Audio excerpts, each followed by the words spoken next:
नमस्कार। वसन्त उत्सव विशेष समृद्धि श्रृङ्खलाको 6औं अङ्कमा तपाईलाई हार्दिक स्वागत छ। म प्रेम बानिया।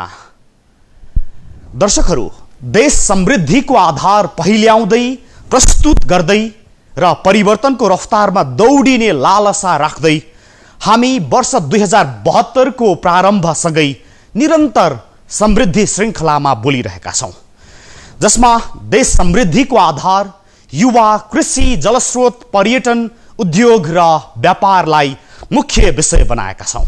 र आज समृद्धि सम्भावनाको यो लहरमा प्रस्तुत छ दुई ठूला देश बीचमा व्यापारको विशाल सम्भावना लिएर रहेको नेपालको व्यापारिक तथ्य, तथ्याङ्क र समृद्धि आधार, जसमा हामी भन्दैछौं सम्भावना प्रचुर भएर पनि हाम्रो हालत किन यस्तो।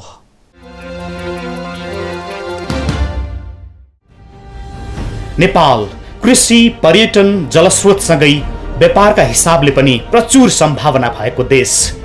उदयमान दुई छिमेकी मुलुक भारत र चीन बीचको भौगोलिक अवस्थितिमा नेपालले ती देशहरूसँगको सहकार्य बीच व्यापारका माध्यमबाट आफ्नो समृद्धि सजिलै हासिल गर्न सक्ने स्पष्ट स्थिति छ। अहिले नेपालले सरदर वार्षिक 6 खर्ब रुपियाँ बराबर विभिन्न वस्तुको आयात गर्दै आएको छ, तर आयातको तुलनामा निर्यात निकै नै कम भएका कारण नै नेपालले वार्षिक 6 खर्ब भन्दा बढीको बजेट घाटा बेहोर्दै आएको छ। त्यसमध्ये पनि 2/3 व्यापार घाटा छिमेकी मुलुक भारतसँग छ। देश कृषि प्रधान भए पनि चामल, मकैदेखि कृषि औजारहरू भित्र्याउने नाममा वार्षिक अरबौं रकम भारत गइरहेको छ। देशले दैनिक 26 करोड भन्दा बढीको सामान भारत, चीन लगायत तेस्रो देशबाट भित्र्याउँछ। मुख्य रूपमा देशले भोगिरहेको लोड सेडिङको मार सबैभन्दा बढी पीडादायी देखिएको छ। इन्धन आपूर्तिमा मात्रै दैनिक 31 करोड रुपियाँ खर्च भइरहेको तथ्याङ्कले देखाउँछ। मुख्य रूपमा सवारी साधन र लोड सेडिङका बेला बिजुली उत्पादनमा इन्धन खर्च हुँदा देशले ठूलो रकम नोक्सानी बेहोरिरहेको छ। त्यस्तै फलाम तथा स्टिलजन्य वस्तु, इलेक्ट्रोनिक्स, सवारी साधन र पाट पूर्जा, सुन चाँदी सहितका बहुमूल्य धातु लगायत विलासिताका वस्तुको आयात पनि उच्च छ। सोयाबिन र खाने तेल, चामल, तरकारी, फलफूल पनि आयात गरेर उपभोग गरिरहेका छौं। हामी 6 खर्ब भन्दा बढीको वार्षिक आयात हुन्छ। पछिल्लो समय विलासिताका सामग्रीहरूतर्फ देशको ठूलो ढुकुटी विदेश गइरहेको छ। 2/3 भन्दा बढी त भारतलाई नै बुझाइरहेका छौं। हामी 2/3 व्यापार घाटा रहेको भारतसँगको मात्रै तथ्याङ्क हेर्दा झन पछि झन हामी सामग्रीहरूको आयात बढाइरहेका छौं। आर्थिक वर्ष 61-62 मा नेपालको भारतसँग व्यापार घाटा 49 अर्ब 75 करोड 86 लाख रुपियाँ रहेकामा 2070-71 मा आइपुग्दा 4 खर्ब 22 अर्ब 88 करोड 69 लाख रुपियाँ पुगिसकेको छ। एउटै मुलुकसँग यत्रो व्यापार घाटा हुनु चिन्ताको विषय हो। 10 वर्ष अगाडि नेपालमा भारतबाट 88 अर्ब 67 करोड 55 लाख रुपियाँ बराबरको वस्तुहरू आयात भएको थियो, तर अहिले 4 खर्ब 82 अर्ब 34 करोड 53 लाख रुपियाँ पुगेको छ। र यही अवधिमा नेपालबाट भारतमा हुने निर्यात अवस्था भने झन चिन्ताजनक घटेको छ। 10 वर्षको अवधिमा नेपालबाट भारतमा हुने निर्यात जम्मा 20 अर्ब रुपियाँले बढेको छ, जबकि यस अवधिमा भारतबाट नेपालमा भएको आयात 394 अर्ब रुपियाँले बढेको छ। स्वदेशमै उत्पादन गर्न नसक्दा नुनदेखि सुनसम्मका वस्तुहरू आयात हुनु देशका लागि मुख्य चुनौती हो। नेपालले आफ्नो उत्पादन मुख्यतः अलैँची, चिया, कफी, गलैँचा, पश्मिना समेत विश्व बजारमा बेच्न नसक्दा पर्याप्त लाभ लिन सकिरहेको छैन। देशमा उत्पादनमूलक उद्योगहरू खुल्न नसक्नुका कारणले देश पछाडि पर्दै गएको हो। यसका लागि सरकारले निर्यातलाई बढाउने लक्ष्यका साथ वार्षिक 6 खर्बको बजेट घाटा कम गराउनका लागि तयारी थालेको बताउँछन् उद्योग मन्त्री महेश बस्नेत। 6 खर्ब जुन बजेट घाटा हाम्रो छ, त्यसलाई घटाउनु निमित्त हामीले अब एकदम बेसिक लेभलदेखि नै काम गर्नुपर्छ। त्यो गर्ने काम भनेको विशेष गरेर हामीले निर्यात गरेका अत्याधिक वस्तुहरूको पहिचान गर्ने र त्यसलाई हामी आत्मनिर्भर बनाउनेतर्फ विशेष गरेर हामीले म्यान पावर सप्लाई गर्ने मुलुकबाट प्रडक्ट सप्लाई गर्ने मुलुकमा लाने लक्ष्य जुन लिनुपर्छ भनेर हामी सरकारले नीतिमा त्यसलाई सम्बोधन गर्दैछौँ। त्यसलाई चाहिँ हामीले अब उत्पादनका विशेष गरेर हाम्रो कृषि, पर्यटन, जलविद्युत जो चाहिँ हाम्रो उच्च प्राथमिकतामा राखेका छौँ, जस्तो कृषिसित सम्बन्धित, पशुपालनसित सम्बन्धित, वन पैदावारसित सम्बन्धित उद्योगहरूलाई प्रोसेसिङ, सेमी प्रोसेसिङ इन्डस्ट्रिजहरूलाई हामीले प्रमोट गर्नेतर्फ चाहिँ अहिलेदेखि नै योजनाबद्ध प्लान बनायो भने त्यो सम्भव छ। अहिलेसम्म देशले रोजगारका लागि युवाहरूलाई विदेश पठाएर पाउने रेमिट्यान्सले देशको अर्थतन्त्र थेगिएको छ। तर अब देशले उत्पादनमूलक काममा युवाहरूलाई लगाउन सक्ने हो भने देशको भविष्य साँच्चै सुन्दर देख्छन् उनी। साउथ एसियामा चाहिँ विश्वको चाहिँ 26 पोइन्ट समथिङ जनसङ्ख्या चाहिँ साउथ एसियामा बस्दो रहेछ र तपाईँको चाइनालाई जोडिदिने हो भने 41% जनसङ्ख्या चाहिँ नेपालको सेरोफेरोमा बस्छ र विश्वको 41% बजार हामीसँग छ।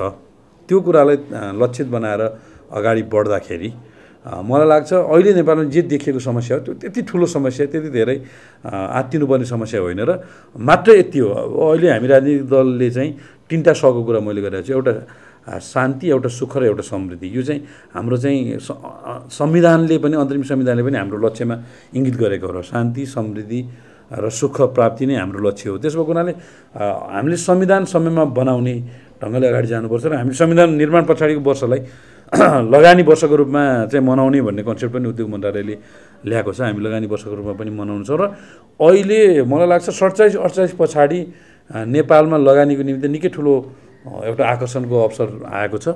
यसलाई हामीले कानुनी रूपमा यो चाहिँ जिम्मेवारीलाई हामीले वहन गर्नुपर्छ, प्रशासनिक रूपमा यो जिम्मेवारीलाई हामीले वहन गर्नुपर्छ, हाम्रो उत्तरदायित्व पुरा गर्नुपर्छ र लगानीको निमित्त आकर्षण भएका लगानीकर्ताहरूलाई चाहे स्वदेशी हुन् चाहे विदेशी हुन् उनीहरूलाई विविध खालका सेवा सुविधा र छुट दिएर त्यो आकर्षण गर्नुपर्छ र यो दिशामा जाने कुरातर्फ चाहिँ पर्याप्त सङ्केतहरू, पर्याप्त आशाका किरणहरू चाहिँ देखिएको छ। आर्थिक वर्ष 69-70 सम्म देशमा 5274 वटा उद्योगहरूले स्वीकृति लिएका छन्, जसमा उत्पादनमूलक उद्योगतर्फ 2319, सेवामूलक उद्योगतर्फ 1451, पर्यटनतर्फ 957 रहेको छ, जहाँ 6 खर्ब 19 अर्बको लगानी र 4,58,278ले रोजगारी पाएका छन्।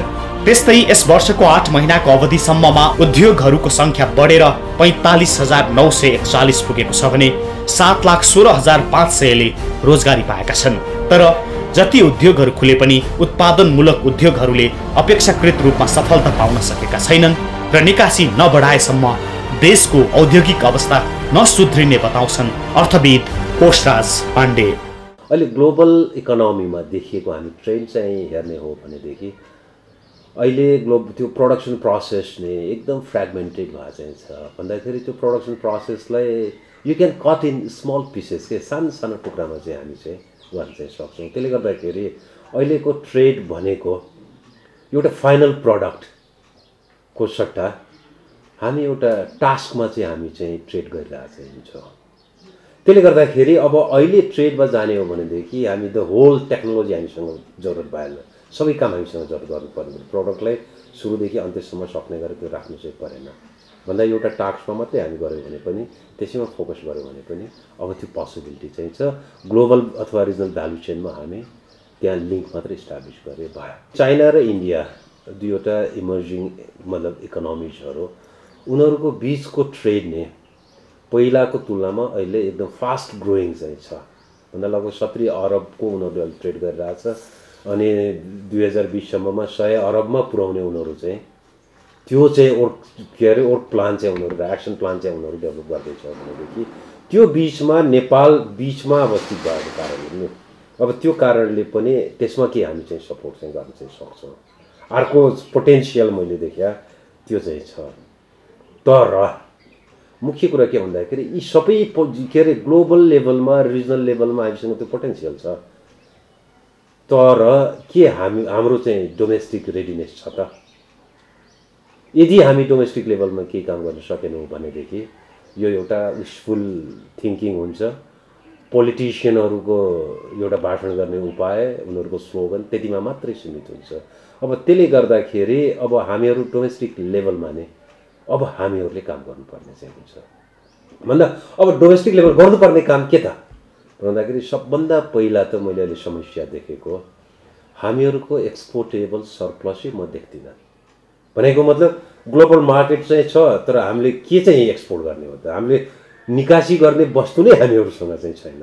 अब त्यसले गर्दाखेरि त्यो एक्सपोर्टेबल बास्केट चाहिँ अब हामीले चाहिँ बढाउन चाहिँ सक्नु चाहिँ पर्यो। नेपालको व्यापार घाटा कम गरी देशलाई समृद्ध बनाउनका लागि हामीले आयात गरिरहेका वस्तुहरूको प्रतिस्थापन गर्नु पहिलो प्राथमिकता हो। यसका लागि उत्पादनमूलक उद्योगहरूलाई सरकारले प्राथमिकता दिनुपर्ने उद्योगी व्यवसायीहरू बताउँछन्।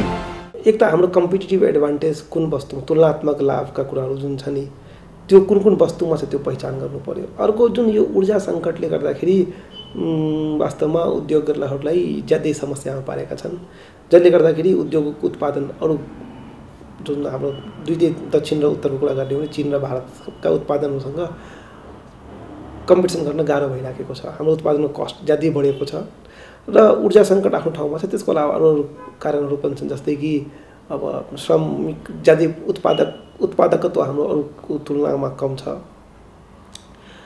औद्योगिक वातावरण त्यति राम्रो छैन र बन्द हडतालका कुराहरू छन्, शान्ति सुरक्षाका कुराहरू छन्, जसले गर्दाखेरि उत्पादनहरू महँगो भएको छ र उत्पादन महँगो भएको नाताले हामी निकासी गर्न पनि सकिराखेका छैनौँ र आफ्नो अरू बजारको तुलनामा आफ्नो उत्पादनलाई पनि टिकाउन पनि सक्न गाह्रो भइराखेको छ, जसले गर्दाखेरि समस्या देखिया हो। यो समस्याहरू समाधान हुँदै गयो भने हामी नसक्ने चाहिँ होइन। त्यसैले देश समृद्ध बनाउनका लागि देशले कृषि क्षेत्रलाई मजबुत बनाउनुपर्छ र आयात गरिरहेका उपभोग्य सामग्रीहरूको उत्पादनमा जोड दिँदै निर्यात गरिरहेका कृषि र कृषिजन्य वस्तुहरूको उत्पादनलाई प्रोत्साहित गर्ने हो भने देशको सुनौलो भविष्य उद्योग व्यापारबाटै सम्भव छ। अवश्य सम्भव छ, मात्र हामीले हाम्रो देशको माटोमा जे फल्दछ त्यसको उत्पादन बढाउने हो र आयातलाई प्रतिस्थापन गरी आफूमा निर्भर हुने अनि निर्यातको हैसियत राख्ने हो भने काफी छ समृद्धि। हाल सानो अङ्कमा भए पनि निर्यात भइरहेको कृषि उत्पादनलाई प्रोत्साहित गर्ने हो भने नै समृद्धिको आधार सुरु भइहाल्छ। साथै कम्तीमा खाद्यान्नमा मात्रै निर्भर हुन सक्ने हो भने पनि हाम्रो धेरै रकम स्वदेशमै रहन्छ, जोगिन्छ र आधारको तह निर्माण हुन्छ। हामी त कृषि प्रधान भनिने देशमा बस्ने अनि दाल चामलदेखि फलफुल र माछा मासुसम्म अर्कैको भर पर्ने भएकाले स्थिति निकै टिठलाग्दो भएको हो। हामी उत्पादन, आयात, निर्यात र बजार स्थितिको सम्भावना बारे एक समीक्षा सहित आउँछौँ, तर एकैछिनको विश्रामपछि।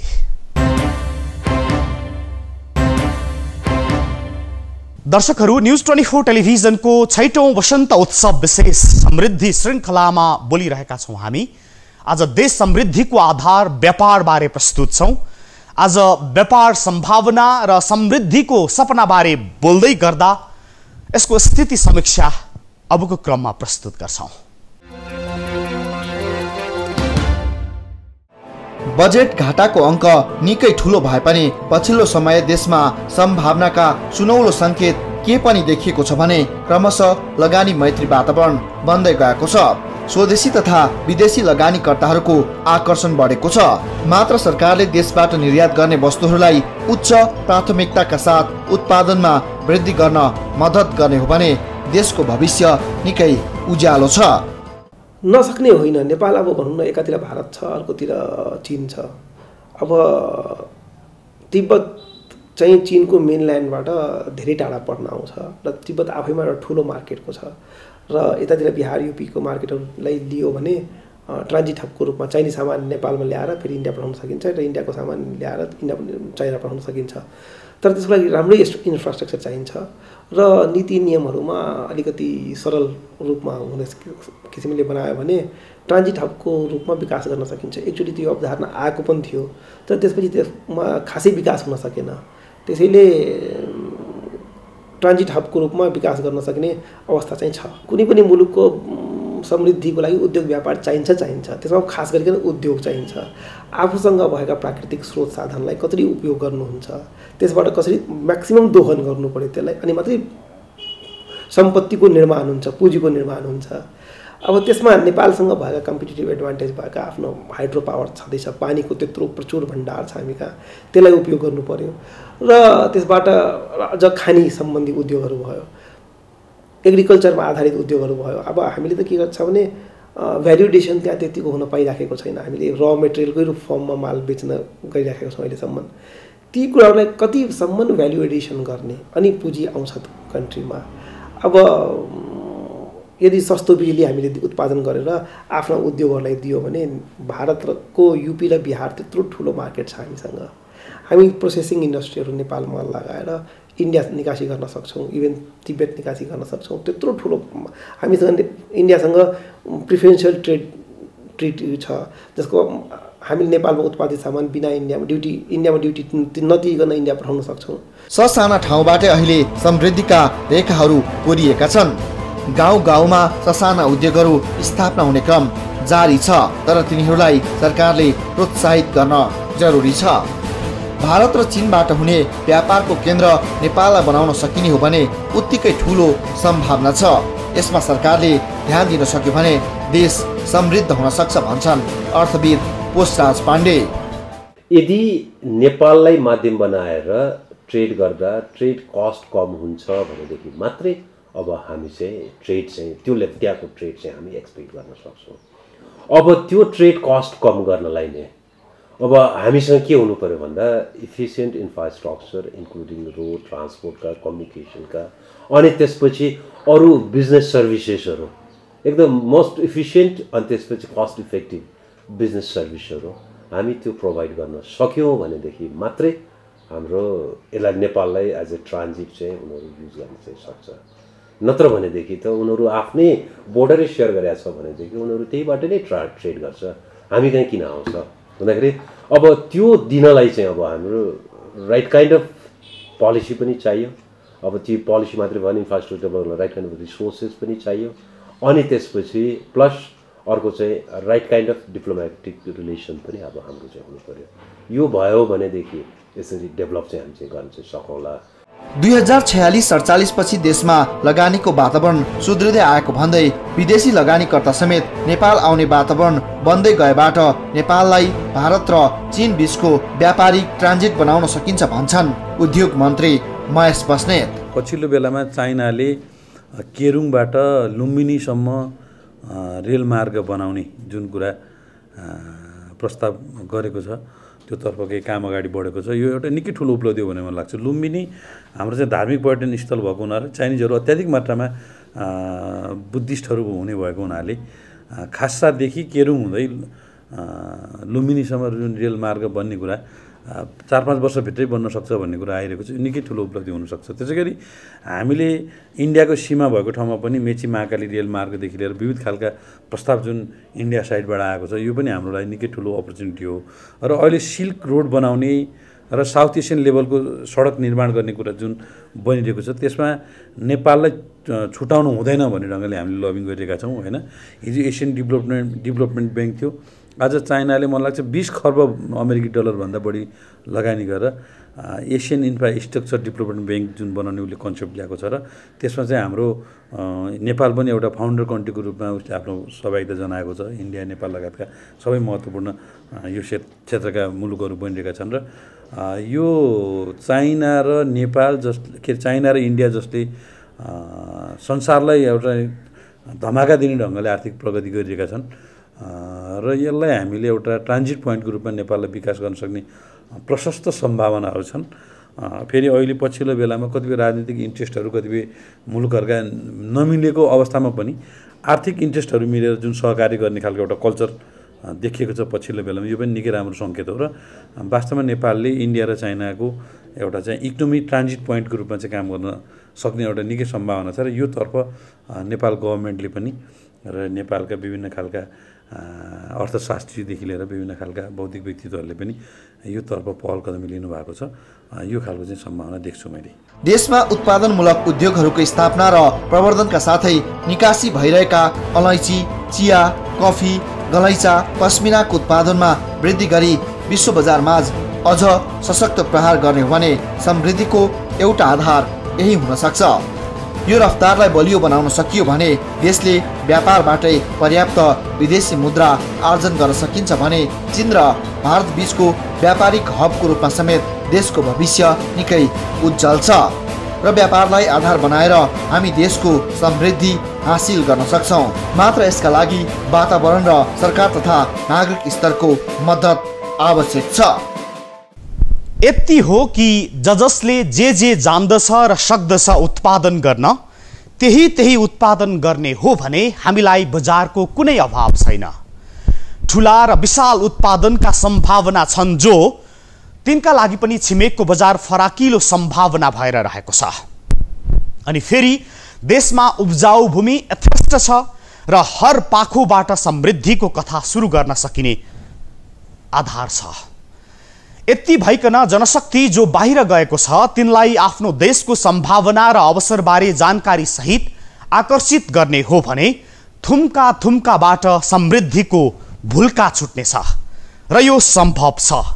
मात्र राजनीतिक किचलोले गर्दा यो सब बिग्रिएको होइन, बिग्रिएको हाम्रो सोच र मानसिकताबाट पनि छ र सरकारको निरीह शैलीबाट पनि छ। यति सच्याएर अघि बढौँ, समृद्धिको संग्रह गरौँ। यति नै आजको पावर न्यूज। भोलि हामी समृद्धिको फरक विषय साथ आउँछौँ। आजलाई चाहिँ बिदा दिनुहोस्। नमस्ते।